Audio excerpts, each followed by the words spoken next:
Well, here we go again. How was your week? Yeah, I didn't do much. I was just being polite. I am hoping that our neighbor doesn't have the shits again. I'm hoping for otherwise. I think it's very in tone with the movie. If you don't know what I'm talking about, go back and watch the previous video. So, we're here. This is part 2 of my apology tour to Australia. I have Lodi here. His channel is, as this recording, should be out. I've been editing hard, so I should have about 3-4 videos by the time that this one comes out. Each of them on all sorts of strange escapades that are kind of in fitting with the movie we're about to talk about. Roll the intro. I gotta have more enthusiasm. Roll the intro. Roll the intro. Roll.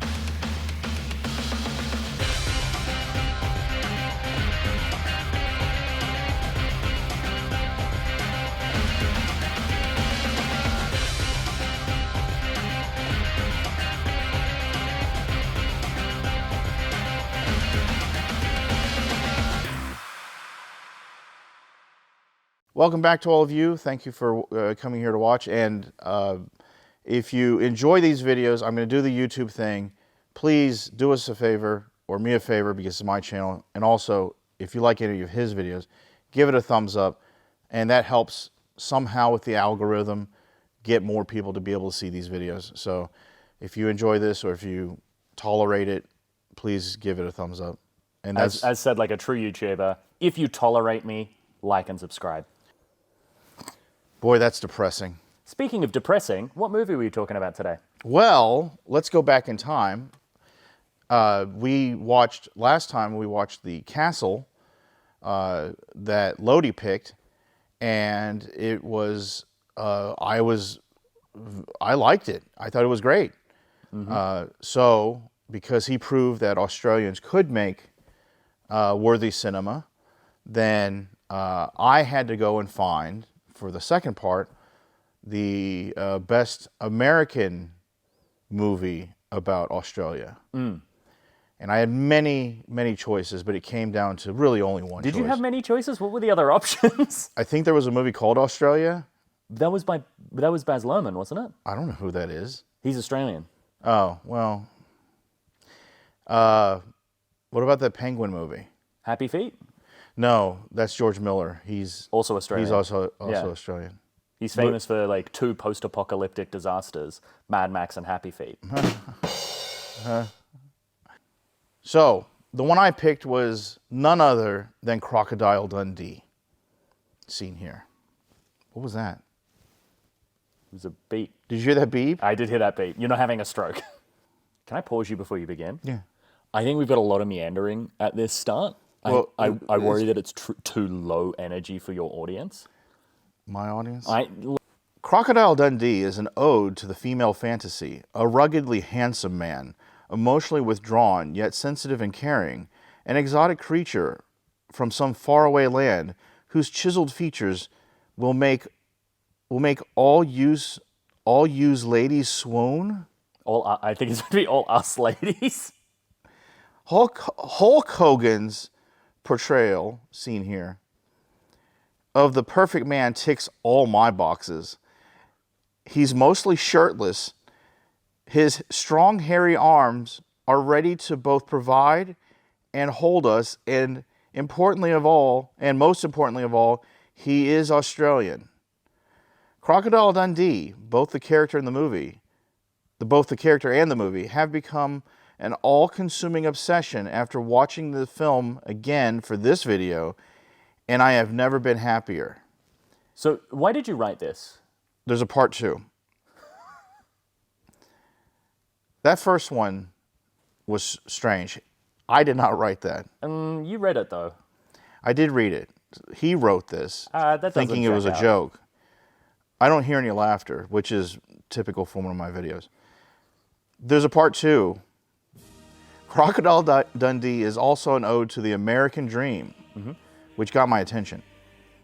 A chiseled and working class man glistening with sweat, a true socialist icon, Coming from a mythical and untamed land with universal health care. I mean, who wants that? Hulk Hogan's, again with the Hulk Hogan. Hulk Hogan's Dundee, both figuratively and literally, punches capitalism in the face and wins over the hearts and minds of Americans everywhere. In every way, he is my hero. Would you care to explain yourself, sir? Part one is self-explanatory. One look at, is it Paul Hogan? It's Paul Hogan. Yeah. It's not Hulk Hogan. Hulk Hogan was in a very, very different type of movie. So one look at Mr. Hogan in his outfit. Sir Paul Hogan. Sir Paul Hogan. Do you have sirs in well, you don't have a queen. Or do you have the queen? Well, we don't have a queen anymore. Right, but is it the same queen? It was. We're part of the Commonwealth. I know she's dead. We're part of the Commonwealth. Technically, the king is like legally in charge of Australia, but it's mostly like a ceremonial honorary That dude's not thing. legally in charge of his own living room. I'm going to tell you that right now. So, no offense, British people.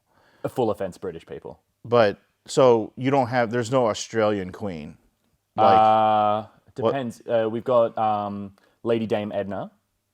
But she's not, like, the queen of Australia. No, he's not the queen of Australia. He's a drag queen. Oh, well, not that kind of queen. But, like, Kylie Minogue is not the queen of Australia. I mean, could be. You know Kylie Minogue's visiting? Here? Yes, next week. Is she lost? No, she's legitimately coming here next week. Oh. As for the second one, I figured, what would the average American feel watching this film? And you thought socialism. I could feel the sense of like pride surging in me. In your communist heart. In my communist heart. Especially that scene where he punches her boyfriend in the face. But I like to look at that dish up there the big fat Sheila's eating.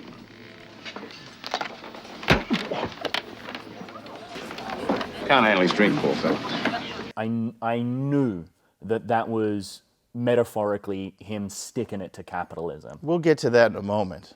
I was expecting more anti-American stuff considering the stuff I wrote. I mean, you wrote last time about the castle.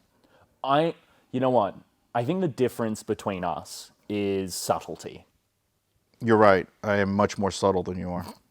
As an Australian, how would you, because I've only seen it as an American and at the time a much younger American. But as an Australian, how would you describe Crocodile Dundee as a character? Accurate. How so? Well, genuinely, this was the first time I've ever watched this film, and genuinely I loved it. I thought it was a fantastic... Wait, this is the first time you've seen this film? This is the first time I've ever seen this film. Is this not required viewing in Australia? Like the national anthem or something? I must have missed that day at school. Okay. No, like the first time I'd seen it, I'd only ever seen like Simpsons parodies, so I had in my head what this character was. And watching it for the first time, he exceeded my expectations of being this cartoon depiction of what is an Australian stereotype that feels more global than internal. And for that very reason, it was kind of like being able to attend a zoo where Australia was like what's on display. Right. Only I'm outside for once. It was like seeing how the world saw me. And I found it fascinating. With a zoo with one exhibit. Exactly. And that exhibit is just Paul Hogan in a cage, like beating his chest. Right. His glistening chest. I had a slightly different journey with Sir Paul Hogan. I could tell from your speech. Much more swooning. The last time I saw this movie, I was a mere wee lad. And I thought it was the greatest movie I'd ever seen. But in the 80s, every movie, when you're that age, every movie is the greatest movie you've ever seen. I don't know, it's just the nostalgia of it or the wonder of it. And the fact that it was... The wonder of Australia, the magical land. You might as well have said Mars. Right. Which becomes kind of a theme in this movie. That it's like, he's from Australia, like I would say someone's from Jupiter. Or a place that doesn't exist. That legitimately does still happen to me. Like, depending on where I travel to, people will be like, oh, where are you from? You go Australia. And they go, what? And then they'll follow it up with kangaroo. Well, that's because they're trying to find the number for the embassy to have you deported. Now that I've watched it again, all these years later, I said, oh, it's going to be like sitting down and watching a movie that I really liked, and it's going to be a trip down memory lane. Kind of like what I went through with The Castle. Kind of, yes, Yeah. except the opposite, because I fucking hated this movie. Really? It was painful to watch. I genuinely loved it. I thought it was fantastic. I thought that Paul Hogan's character, Sir Paul Hogan's character, was. It reminded me of some of those B movies that some lawyer gets like $40,000, saves up his money, and buys his own like film equipment or rents it out. He writes, executive produces, and directs a movie about himself, and he's like the hero, and he's all like, you know, boomer dad with a pot belly, and then he's beating up all these people. Who am I? What am I? The fact that it was written by Paul Hogan, and he's in the movie. Was it written by him? It was written or produced. I'd have to go back and look, but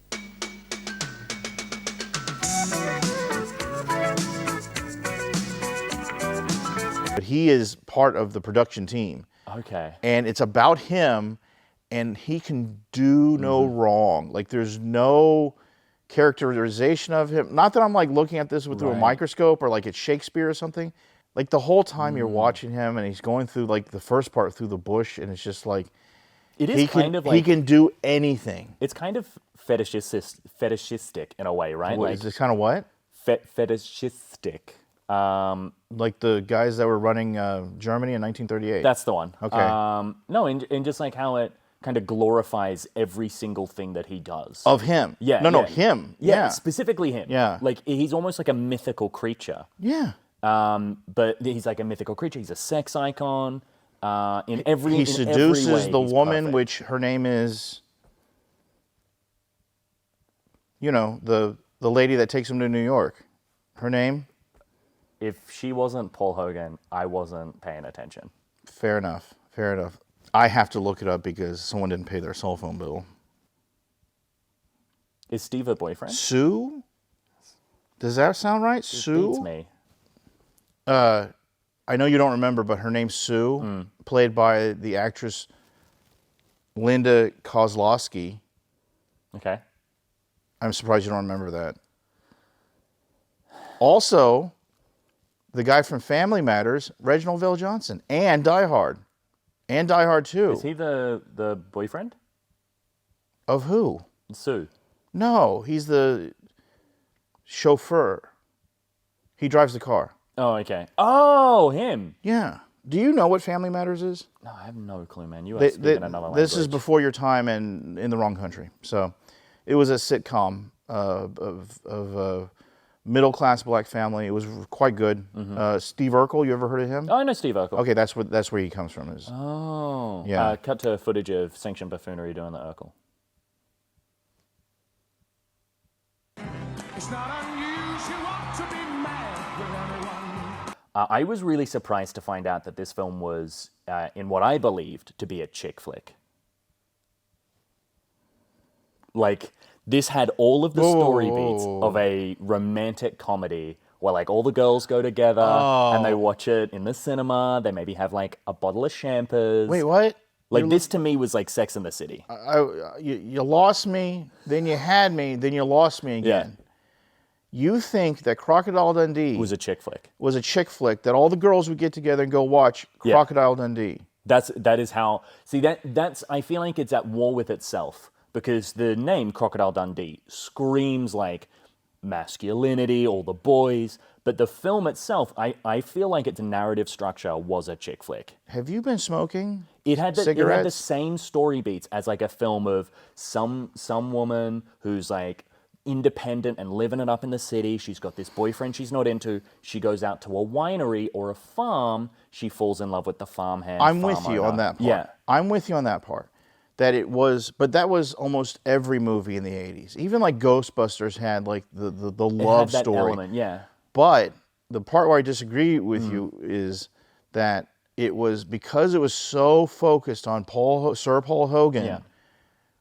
The concept of it being like a romantic comedy is so diminished. Like if you sit there watching Yeah. it, just like, oh my God, this guy thinks the world of himself.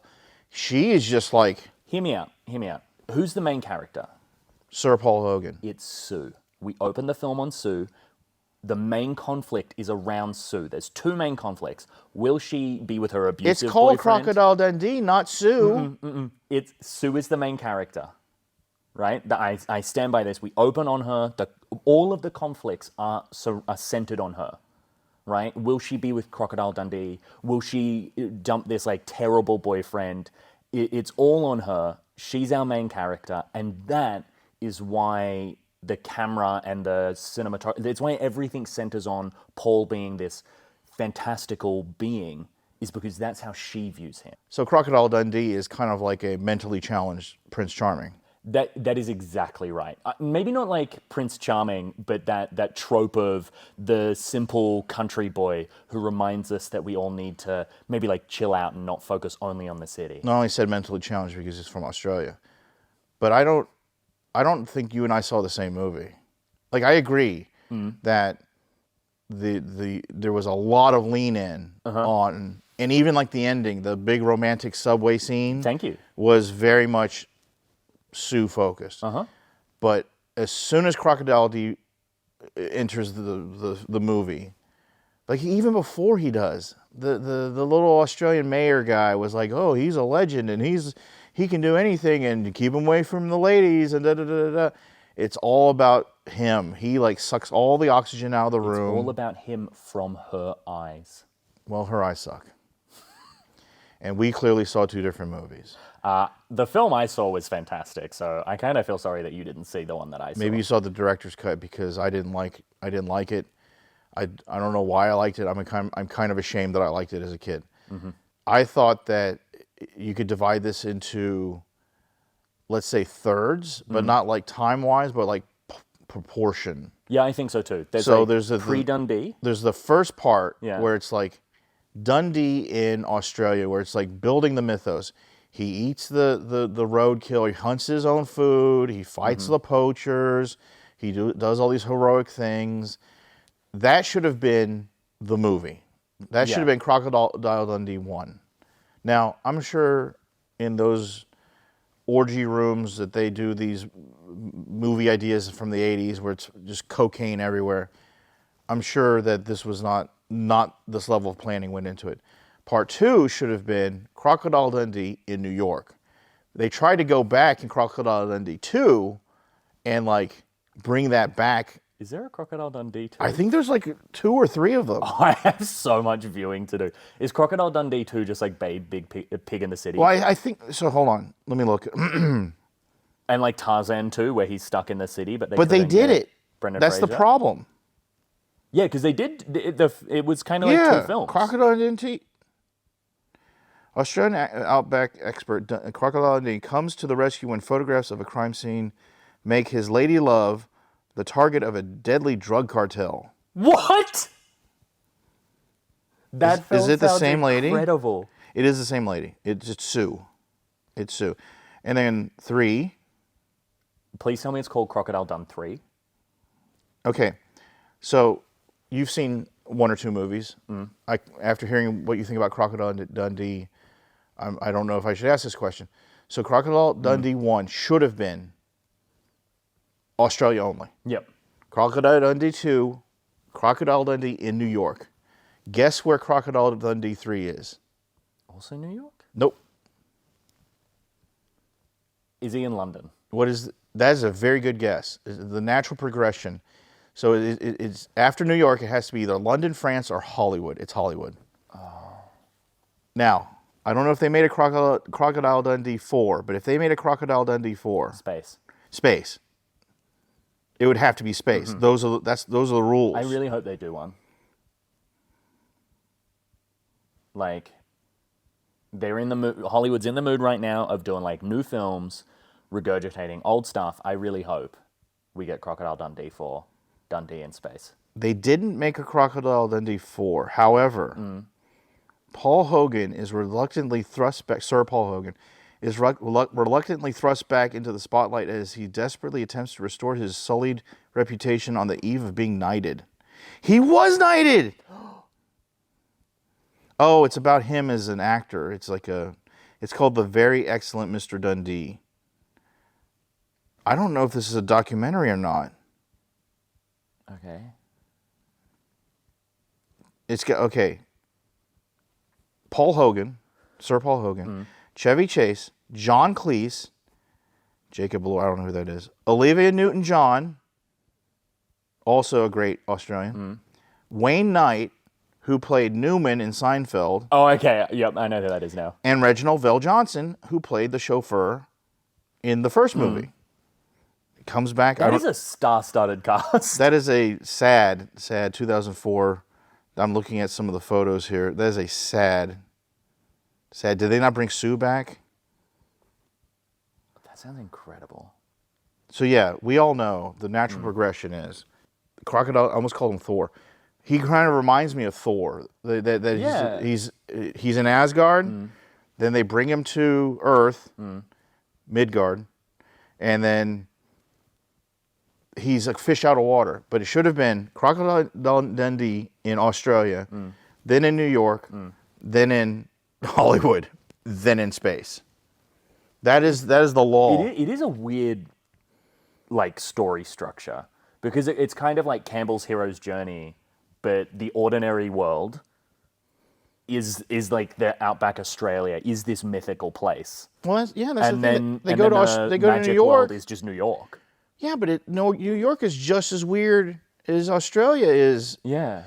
I mean, I don't know if I got that from the movie or prior knowledge. I think the film tries to portray it as weird, but I don't think it focuses on the right things. Like, it portrays it as weird because there's, lots of people and there's taxis. And they're all obnoxious. Yeah. Unlike the real New York, Where everyone's real friendly. where they're very friendly. All the New Yorkers they speak with Italian accents, and they yell at each other, and they're pushing each other, and they're very rude. And then occasionally he Doesn't it? Isn't there a point in the film where he becomes really popular with drug dealers and prostitutes? Yeah, he goes drink. He because Australians are all alcoholics. He has to go find a bar. He doesn't leave through the door. He has to of course, because he's Crocodile Dundee. That's why I don't think it's a Sue movie. There's this whole space. She disappears for the middle third of the movie. Right. He crawls out the window to go down the street. He finds some seedy bar. And then all the people are all typical New Yorkers. And they're like, oh, what's with the hat? And they go back and forth. And then that's where that famous scene that would get Crocodile Dundee canceled nowadays is that there's a transitioning yeah, I remember person, that scene. And he walks up and she's like, hey, you want to have some fun? And he reaches down and he checks her ID.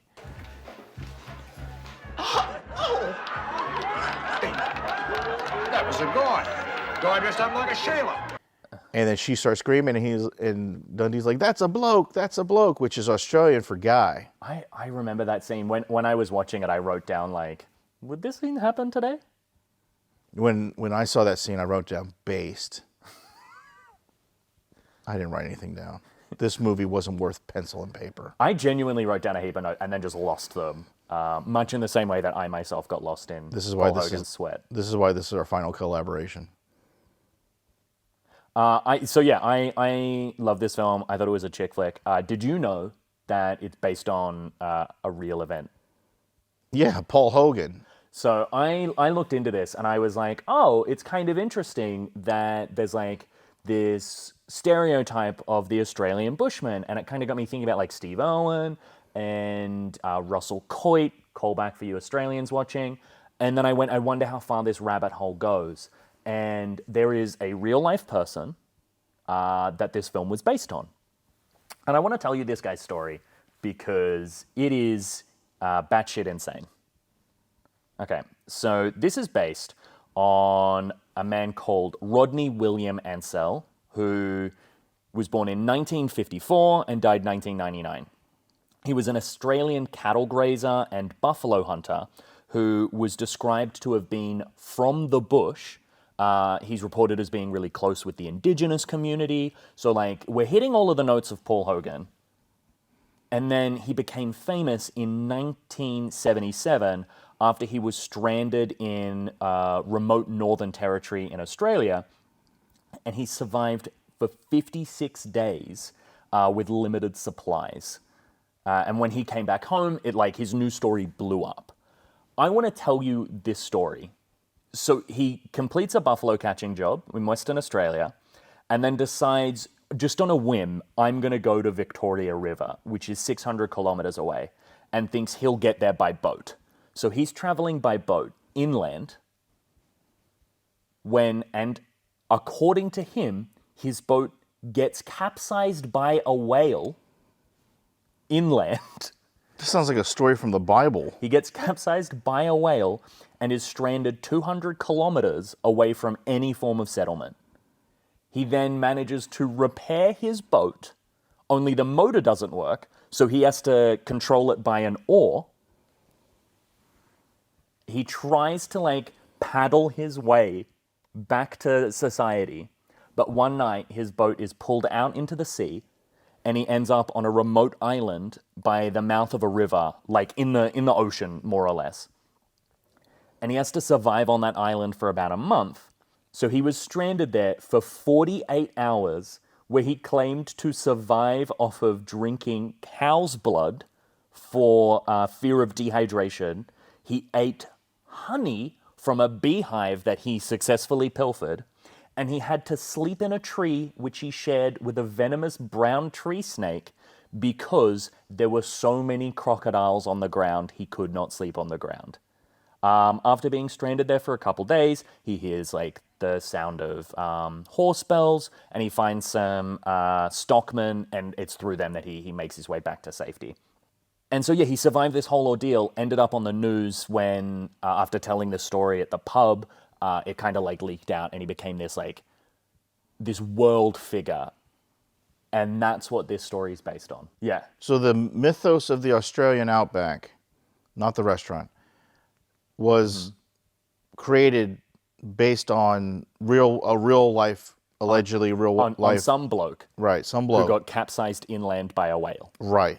And then had to live in a tree with the snake. Yeah, and at one point he shot a crocodile with the rifle that he brought with him. The crocodile was 16 feet, and he kept its head. Would you like to know how Ansel died? Was it by a crocodile? No. In 1999, he was killed in a police shootout after trying to ambush some veteran police officers on a highway, and police were at a loss for Ansel's motives for the attack. It was later determined that he had been raving about Freemasons and were convinced that they had kidnapped his sons. Did they ever get his son back from the Freemasons? I don't think they were ever kidnapped. Or so you're led to believe. Australia had this mythos of the Bushmen before Crocodile Dundee, before Paul Hogan wrote Crocodile Dundee, based on these allegedly true life events. So the myth of the Bushmen, it existed beforehand. As Ansel said himself, anyone who was a cattle rancher or an oxman at that point in time, they had lived a very similar life. He once described it as he didn't consider this ordeal to be significant in any way, because much like when you go hunt a kangaroo, you either shoot it or you don't. You either live or you don't. Isn't that all hunting? You either shoot it or you don't? Dude, I am not Ansel. I cannot get in his head. All I know is that he is the greatest man that's ever lived in my country, aside from Steve Irwin. But why would the Freemasons kidnap his son? I actually don't know much about the Freemasons. I don't know if that's somebody I should be joking about. On them. I don't know if the Freemasons are somebody I should be joking about. It's when Homer joins that cult in The Simpsons? Yeah, that's them. The Stonecutters. Yeah, that's them. Oh, well, they seem like okay guys. They got some ring. They got special rings and handshakes. There was a point in time where they Simpsons? were pretty big in Australia. There's even Has nothing to do with masonry. I don't know, man. Okay. I saw a Freemasons building in a town in rural Australia a couple years ago, and I was like, oh my god, are these guys real? And yeah, Maybe- they apparently still exist. Maybe we should stop talking about them before we accidentally say something that gets me kicked off of YouTube. Well, that is interesting, but I just want to let you know that there's some other people that agree with me about how terrible Crocodile Dundee is. And they're wrong. Have you heard of The Guardian? No. It's a newspaper in England. No, I do know The Guardian. It says Crocodile Dundee was sexist, racist, and homophobic. And despite all those three things, I still didn't like it. Yeah, there's some people that have gone back now. Do all Australians dislike Crocodile Dundee? Well, obviously not, because I loved it. Yeah, so there's people who have gone back in time, and this is the part that puts me firmly back in Crocodile Dundee's camp. Like, I don't think it's fair to go back and say, oh, you could never say that now. I mean, you can say you can never say that now, but to go and say you shouldn't watch this movie because it's got some humor in it that would be offensive today to super sensitive people this like film yourself. has aged like a fine milk. It's Not not supposed held to up. age. It's Yeah. not supposed to age. It's a movie. It's like a photograph. You can, like, you look look at back it and and you it's say, like- yeah. you're like, well, you look at a photograph of World War II. You don't say, well, they shouldn't be having war, should they? It's like, well, no. Who it's cares? like a time capsule. Yeah. Yeah. So people need to go back and erase things, which irritates me. So I was looking on. I saw online just today that either it was HBO or HBO Max or Amazon, one of the streaming services, or Netflix, has Full Metal Jacket, and on the original movie poster, it has all it has is a picture of a helmet. It's kind of an iconic. No, I know movie the poster. one, and there's like the smiley face badge. And Yeah, and then on there it says "Born to Kill," and it's from one of the characters in the movie, and Yep. it's part of the kind of how horrible the war is, or that war was, or all war is. But in the HBO poster, all that's been airbrushed out, so it's just a helmet. Well, because it's not good enough to say to some people, it's not good enough to go back and say, you know what, that was then, this is now. We're so evolved, but here's the thing. But also, it's like that's the you point. erase it. They have to erase it. But that's also the satire of it as well, because that's like immediately juxtaposed as like the little badge with the peace symbol. No, to some people, it's just like a documentary. Like Crocodile Dundee is a documentary about the real world of your typical Australian. Which is true. That seems kind of pointless to me. It kind of misses the point of art. Well, how about this? Which Crocodile Dundee is. How about we I go think back we to can like all the agree. 1700s and say all these poets and painters and musicians, Yeah. like, oh, they may have had some controversial views for 2024. It's like Shakespeare. We still do productions of Taming of the Shrew, Right. despite the fact that the ending is like the whole point of the play is to tame a shrew. You just take away all her food, water, and sleep until she becomes subservient. So what's the problem? Have you seen the play? I encourage you to watch it. It is Play? Culture? yeah. The last play I saw was, for some movies, you go back and watch it, and this is more of a, in my experience, you go back and watch a movie and you're like, it's not quite as good as I thought it was, but I can see why I liked it back Yep. then.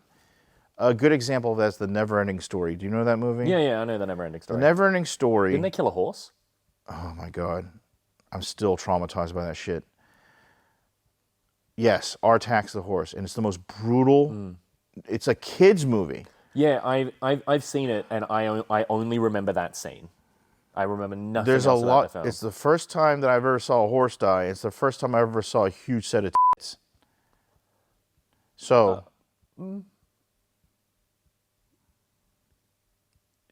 I remember watching it probably a dozen times when it came out, and I remember having the VHS tape, and like everyone had a copy, and you go you go over on a Saturday, and it's like, let's watch. It would just be on, and you go back and watch it now. It's just like, okay, it's a movie. Yep. It's very dated, but I can see why a young version of myself would like this movie. I got none of that from Crocodile Dundee. Right.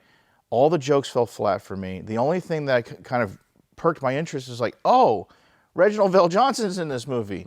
He's in Die Hard. He's in Family Matters. And then the rest of the time is just like... But I disagree with you about calling it a chick flick because there is a huge chunk of that movie where it actually feels like the opposite. Where I get what you're saying. They do shoehorn this Sue story in there, where if it was just like a typical 80s movie, she would have had 4 lines in the whole movie, and he would have like seduced her, and it would have been like a little bit at the beginning, a little bit at the end. Commando, for example. Commando, Rae Dawn Chong shows up like halfway through the movie. She's held hostage for a little bit, and then for some reason by the end of the movie, he seduces her, they fall in love. That's all we needed. This is like, we got to break it down and insert it like every couple minutes, and then missing 30 minutes in the middle. It's just that's why I think it's a chick flick, is because Commando's the male fantasy. This is the female fantasy. Sorry, this is what Paul Hogan thinks is the female fantasy. Which I think excludes it from being a chick flick. I didn't say it was a good one. Oh, okay. Well, then we agree. It's not a good one. You heard it here first. I am surprised at how much I liked this film. The only thing I didn't like was how monstrously evil they like set up her boyfriend.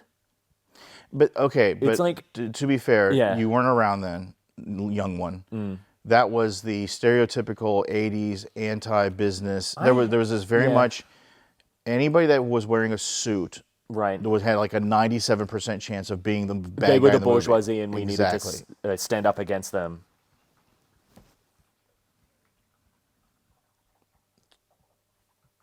To be fair, that's only the first time she's flushed.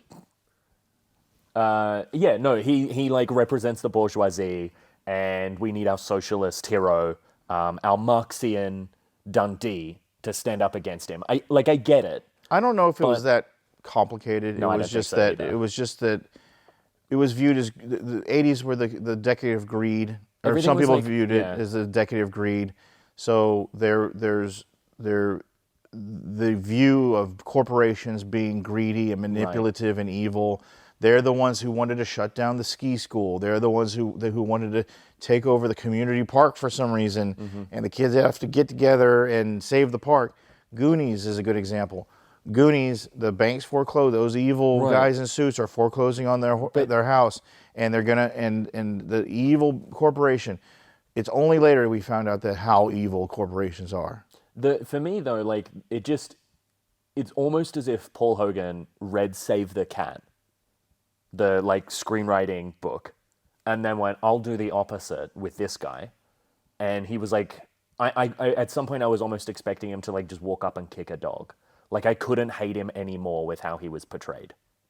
I have no idea what you're talking about. Okay, you might then just like cut that whole thing. No. Save the Cat's like a screenwriting book, and it says in the first couple pages your hero should save a cat. And that's why there's that scene trope where like somebody saves a cat from a tree. Because it immediately makes you like them. Lysistrata was the name of the play. Oh, okay. It's actually not a bad story. It was just ruined by Californians. But that part may not have been in this video, so you don't know what we're talking about. So usually on this channel, it's every video that I talk about is something that I like. I'm actually honestly glad you like it, because I try not to have like negative. That's our number two. Get it? Cause I get it. poo. I get it. Ooh, that was a big one. Still going? Someone just had nachos.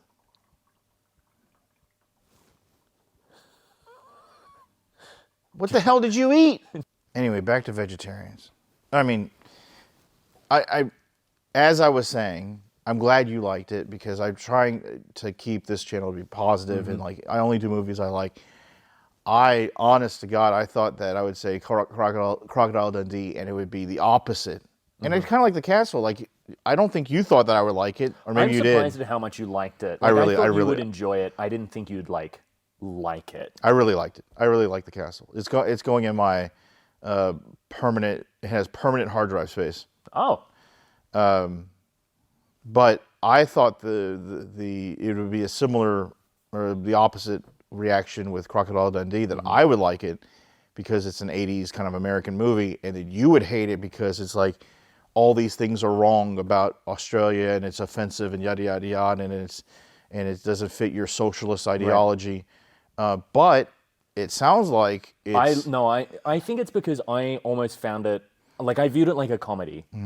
Only the jokes it was trying to make weren't funny. And when it wasn't making jokes, I was like, this is hilarious. So you liked it purely because it expressed interest to your feminine side. It is exactly right. It So- made me feel things I'd never felt for a man like Paul Hogan before. Sir Paul Hogan. Sir Paul Hogan. Lodi, why don't you tell them about your channel? So, almost taking inspiration from Sir Paul Hogan himself, I have a channel where I travel the world and do all sorts of weird shenanigans.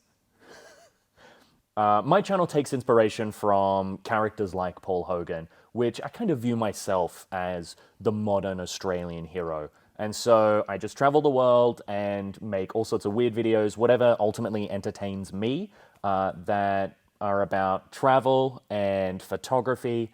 My most recent video is of me and a couple friends climbing to the tallest mountain in North Africa. You brought a clip. Take a look.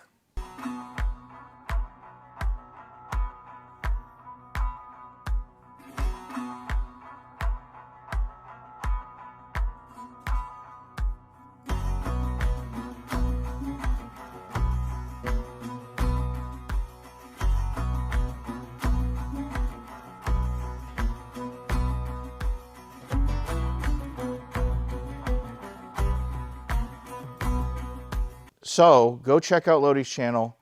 It should already have a couple. By the time this video comes out, you should have a couple videos out, right? The plan is by the time this video comes out, I should have at least 3 or 4. That's exactly what I just said. Anyway, in the business we call it a charity view. So you know, out of charity, you can go watch one of his videos. But if you're feeling really charitable, you can subscribe to this channel, Sanctioned Buffoonery. I am, because everyone's moving next week. Our contracts are up here, and this will be actually the last time that, for the foreseeable future, that you and I review movies. We're all parting ways here, and actually we'll probably be gone by the time this video comes out. So there'll be a change of scenery, but if you're feeling extremely generous, subscribe to this channel, like the videos, and do all the YouTube-y things. Smash that subscribe button with sympathy and tears, ladies and gentlemen. All right, I'm going home. You happy with that ending? No,